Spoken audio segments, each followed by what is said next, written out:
کلوی دا تراوی سنت دی و دا نفل دی یہ دا اللہ بنی آدم دا خو ساده مسلمانان دی دے نیٹ باندې او په دې موبایل باندې دا خو نوجوان سره دی دا خو کشر سره دی ووایه ورته دا چې محمد رسول الله الله ته ولاړ شپې په دې روژه کې تراوی چې ورته موږ دا نوم اخلو دا ولاړه یې کړې ده او که نه ده کړې ده ابوبکر رضی الله تعالی عنه او دغه شان عمر رضی الله تعالی عنه ولاړ دی الله ته تراوی کړي دي او که نه دي کړي دي عثمان صاحب ولاړ دی که نه دی ولاړ دی علی رضی الله تعالی عنه دغسې نور صحابه کرام دغسې بیبیانې هغوی دا کړي دي او که نه دي کړي دي که نه نو نبی علیه الصلاة والسلام وی یا خلکه علیکم بسنتی و سنت الخلفاء الراشدین تاسو باندې لازم دي چې عمل وکړئ زما په طریقه او زما د صحابه کرامو د خلفای راشدینو په لار باندې لاړ شئ دې اختلافاتو سره دې فروعي مسایلو سره د دې عوامو د دین لړم اړیږي هغوی وي دا دین گپ شپ دی دا تراویح دا سنت دا الله تعالی ته ولاړه یې لکه دا دې نه دی اورېدلي دا صحیح حدیث نه دی چې په قیامت کې به کستا په پردو کې نیمګړتیا رااله الله به ستا دا نفل په پردو باندې قبلوي او په دې روژه کې تا دا نه دي اورېدلي چې په دې روژه کې خو نفل نشته ټول فرض دي زه ویل که را تراویح دا هم په فرض وري څنګه استاذو وایي داسې چې نبی علیه الصلاة والسلام فرمایلي وو چې په دې کې د نفل وکړه نو کمن ادا فریضة د دې ثواب د فرضو برابر دی دا به د الله په فرضو باندې قبلوي نو هغه مهربانه بادشاه چې لکه تا ته یو پلار ووایي چې ورشه د کیلونې د دروغو د 500 روپو نوټ ماله راوړه هغه وړولی چې خلک ورکوي او تا له د اصلي نوټ درکومه تا له زه او تا هغې کې هم اکو بکو بیا کې الله مهربانه بادشاه دی هغه تا ته د بخلو بانې ګوري چې بني آدمه ما ته رانږدې شه ما ته د شپې ودرېږه ما ته د شپې ته دې قرآن ته ګوره ړومبو صورتونو کې یا ایها المزمل قم الليل وصادر اغسطون کیا محمد رسول الله قم اللیل د شپې الله ته ودرېږه نو دا زه ډېر نیک عمل یم چې زه تراویح به نه کومه نفل به نه کومه او دا پکې نشته او سنت به نه کومه عیسی علیه السلام به قیامت کې وایي چې ان تعذبهم فانهم عبادک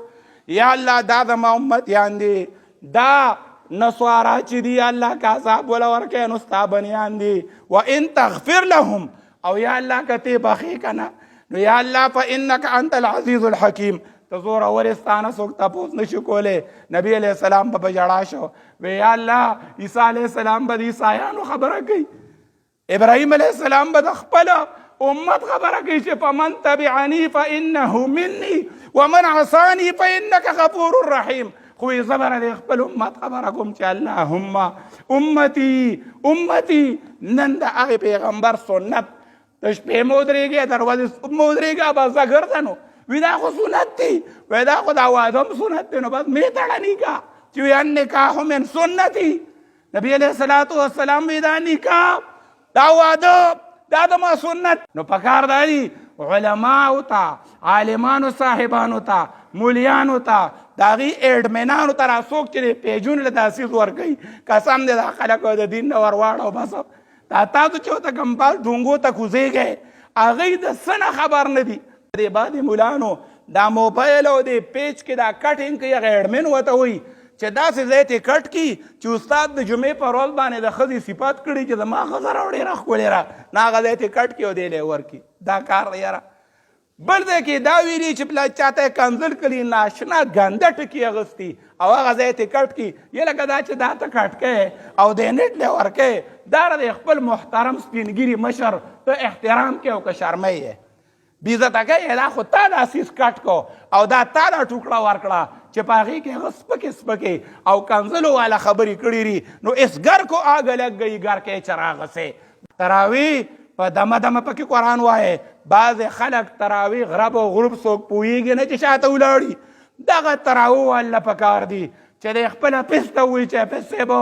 خیر دی ټول قرآن دی ختم نشي که نه خو لږ لږ ووایه چې مونږ پې شاته پوه شو چې تاسو ووایې ځکه دا د الله کتاب دی او الله د دې ادب خولی دی چې ورتل القرآن ترتیلا قرآن صفا صفا وایه قرآن په دمه دمه وایه د بعضې ملانو دا موبایل او د پیج کې دا کټینګ کوي هغه ایډمن ورته وایي چې داسې ځای ته کټ کړي چې استاد د جمعې په ورځ باندې د ښځې صفات کړي چې زما ښځه راوړې راښکلې را نه هغه ځای ته کټ کړي او دی لی ورکړي دا کار دی یاره بل ځای کې دا ویلي چې پلا چاته یې کنځل کړي ناشنا ګنده ټکي اغوستي او هغه ځای ته کټ کړي یا لکه دا چې دا ته کټ کوې او د نیټ لی ورکوې دا د خپل محترم سپینګیري مشر ته احترام کوې او که شرمۍ یې بیزته کوي دا خو تا دا سیس کټ کو او دا تا دا ټوکړه ورکړه چې په هغې کې هغه سپکې سپکې او کنځلو والا خبرې کړي نو اس ګر کو آگ لگ گئی گر کے چراغ سے